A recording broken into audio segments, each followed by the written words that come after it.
Brahma Purana. Preliminaries. There was a forest known as Naimishranya. The sages, Maharshis, arranged for a sacrifice.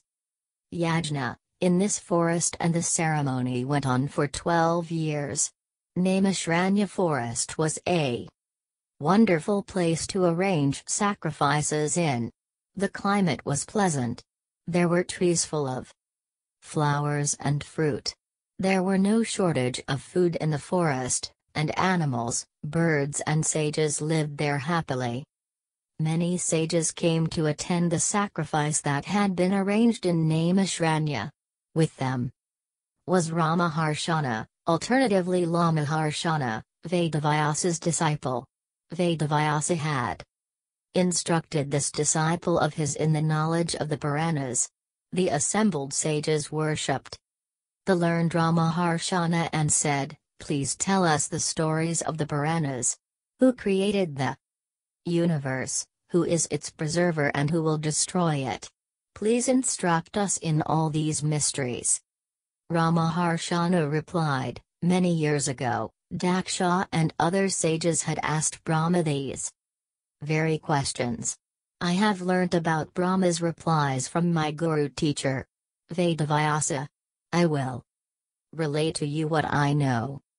In the beginning, there was water everywhere, and the Brahman slept on this water in the form of Vishnu. Since water is called Nara, and since Ayana means a bed, Vishnu is known as Narayana. In the water there emerged a golden egg. Brahma was born inside this egg.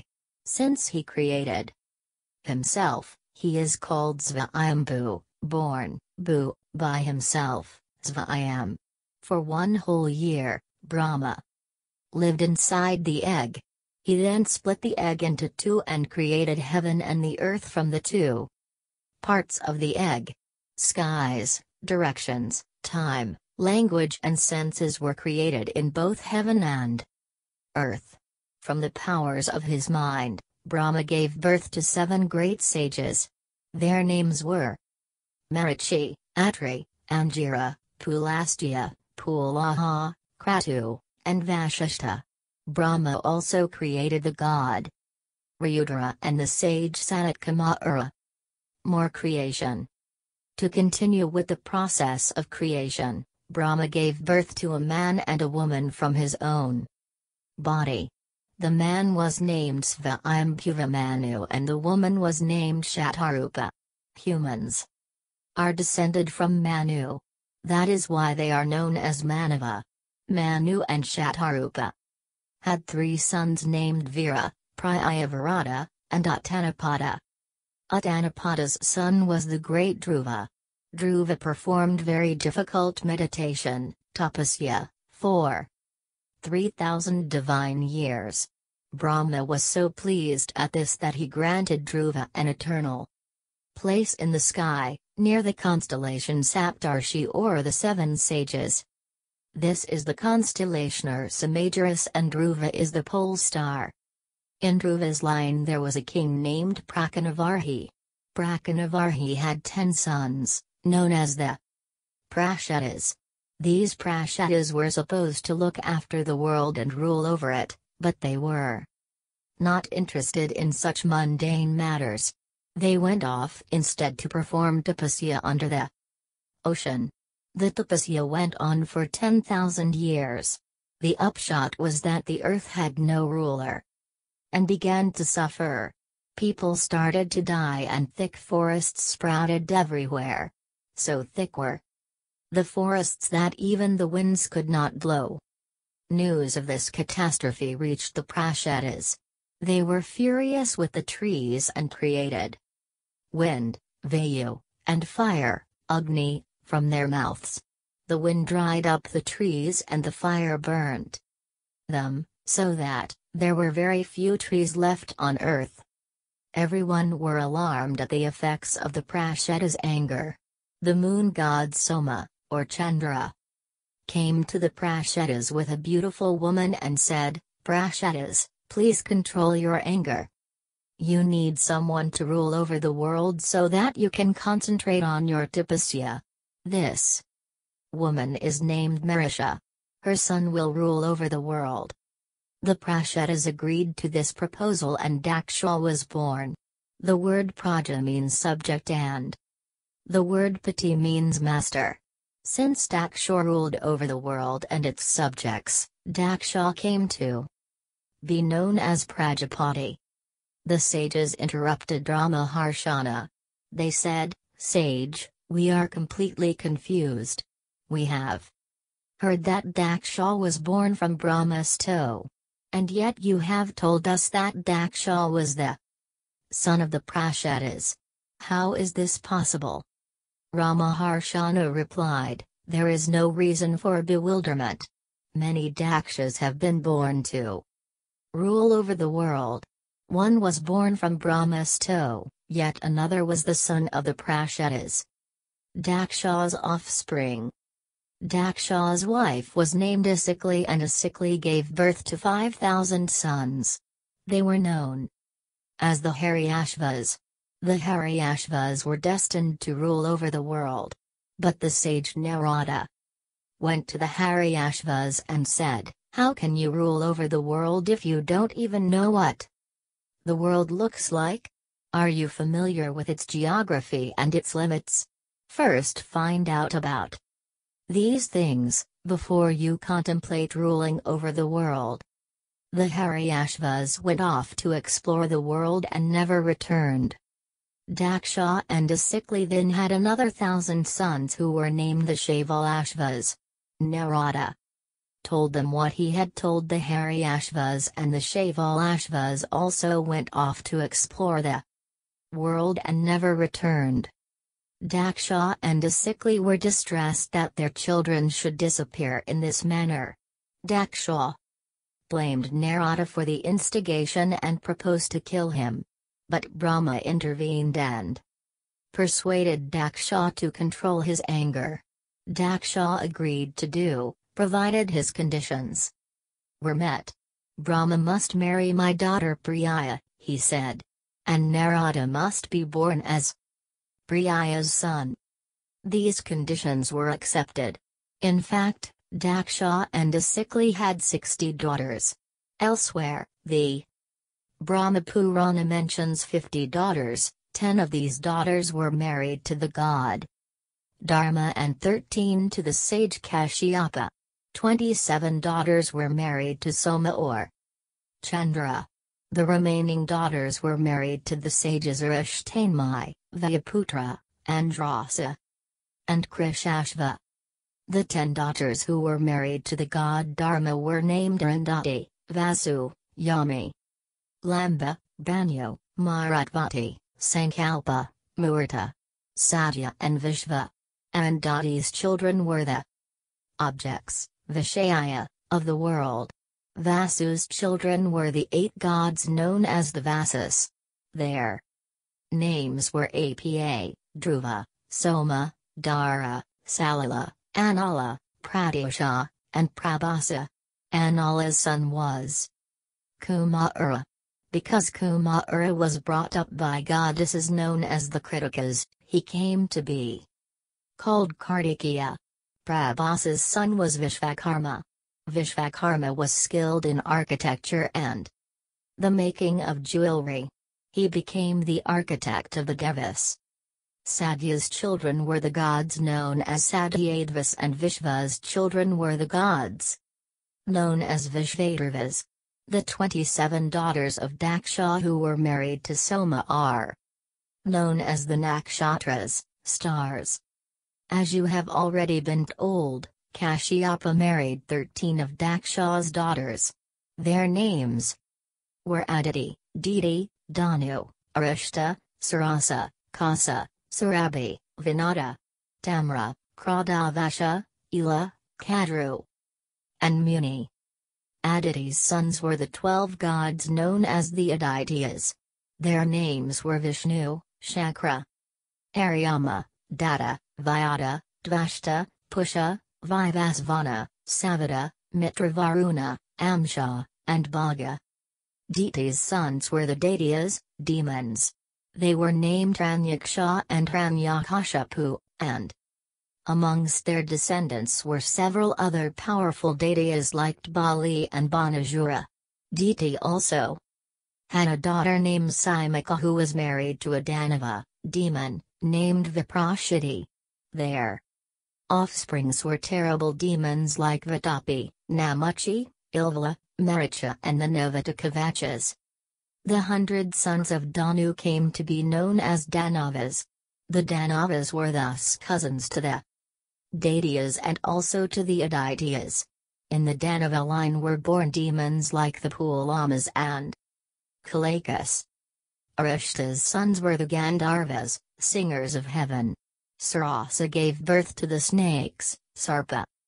Kasa's children were the Yakshas, demigods who were the companions of Kubra, the god of wealth, and the Rakshasas, demons. Surabhi's descendants were cows and buffaloes. Vinata had 2 sons named Aruna and Garuda. Garuda became the king of the birds. Tamra has 6 daughters. From these daughters were born owls, eagles, vultures, crows, waterfowl, horses, camels and donkeys. Kradavasha had 14,000 children known as Nagas, snakes. Ela gave birth to trees, creepers, shrubs and bushes. Kadru's sons were also known as Nagas or snakes. Among the more important of Kadru's sons were Ananta, Vasuki, Takshaka, and Naasha. Muni gave birth to the Apsaras, dancers of heaven. Diti's children, Daityas, and Aditi's children, Adityas, continually fought amongst themselves. On one particular occasion, the gods succeed in killing many of the demons. Thirsting for revenge, Diti began to pray to her husband, Kashyapa, that she might give birth to a son who would kill Indra, the king of the gods. Kashyapa found it difficult to refuse his wife outright. "All right," he said. "You have to bear the son in your womb for 100 years. And throughout this period, you will have to keep vrata and cleanliness. Then indeed the son will kill Indra. But if you do not observe these instructions to the letter, your desire will not be satisfied." Diti resolved to do as her husband had instructed her. But Indra had got to know about Diti's resolve, and was waiting for an opportunity to save himself. There was an occasion when, tired after her prayers, Diti went to sleep without first washing her feet. This was an unclean act and it gave Indra the required opportunity. He adopted the minuscule form and entered Diti's womb. With his weapon Vajra, he sliced up the baby inside the womb into 7 parts. The baby naturally began to cry at the pain. Indra kept on saying, "Maruda, that is, don't cry." But the bay, or rather its 7 parts, would not listen. Indra thereupon sliced up each of the 7 parts into 7 more sections, so that there were 49 sections in all. When these 49 sections were born, they came to known as the Maruts, from the words that Indra had addressed them. Since Diti had not been able to adhere to the conditions her husband had set, the Maruts did not kill Indra. They instead became Indra's followers or companions, and were treated as gods. Prithu. In Dhruva's line there was a king named Anga. Anga was religious and followed the righteous path. But unfortunately, Anga's son Vina inherited none of the good qualities of his father. Vina's mother was Sunita and she happened to be the daughter of Mritu. Mritu was notorious for his evil ways and deeds. Vina spent a lot of time with his maternal grandfather and picked up these evil characteristics. Vina gave up the religion that was laid down in the Vedas and stopped all yajnas. He instructed his subjects that he alone was to be worshipped. The sages led by Marichi came to Vina to try and persuade him to mend his ways. But Vina was in no mood to listen. He insisted that there was no one equal to him in the whole universe. The sages realized that Vishnu was a lost cause. They physically caught hold of Vishnu and began to knead his right thigh. From this kneading there emerged a horrible-looking creature. It was a dwarf and its complexion was extremely dark. The sage Atri was so aghast at the dwarf's appearance that he blurted out, Nishita, which means sit. From this, the dwarf came to be known as Nishada. The race of Nishadas became hunters and fishermen, and lived in the Vindhya mountains. From them were also descended uncivilized races like Tusharas and Tundaras. The evil that was in Vishnu's body and mind came out with the emergence of the Nishada. When the sages began to knead Vishnu's right arm, Prithu emerged. He shone like a flaming fire, and his energy lit up the four directions. He held a bow in his hand and he was clad in beautiful armor. As soon as Prithu was born, Vishnu died. All the rivers and the oceans arrived with their waters and their jewels to anoint Prithu as the king. The gods and the sages also came for the coronation. Brahma himself crowned Prithu the king of the earth. He also took the opportunity to apportion out the lordships of other parts of the universe. Soma was appointed lord over creepers, herbs, stars, nakshatras, planets, grahas, sacrifices, meditation, tapasya, and over the first of the four classes, Brahmanas. Varuna became lord of the oceans, Kubra of all the kings, Vishnu of the Adityas, Agni of Vasas, Daksha of all Prahlada of Daityas and Danavas, Yama of the Pritras, ancestors, Shiva of Yakshas, Rakshasas and Pishakas, ghosts, and Himalaya of the mountains. The ocean, Samudra, was made the lord of all rivers. Chaituratha of Gandharvas, Vasuki of Nagas, Takshaka of Sarpas, Garuda of birds, the tiger of deer, Airavata of elephants, Acheshrava of horses, the bull of cows and the Ashvatha tree, a banyan, of all trees. Brahma also appointed 4 overlords, Dekapolas, for the 4 directions. To the east there was Sudanva, to the south Shankapada, to the west Ketamana and to the north Ranier-Oma. Prithu was a king who ruled the earth well. During his reign, the earth was laden with food grains. The cows were full of milk and the subjects were happy. To glorify King Prithu, the sages performed a sacrifice, and from this sacrifice there emerged 2 races known as the Sutas and the Magadhas should sing praises in honor of Prithu. But what praise will we sing? Asked the Sutas and the Magadhas. Prithu is still young. He has not done much that can be praised. That may be true, replied the sages. But he will do wonderful deeds in the future. Sing praises of those deeds. We will tell you about them.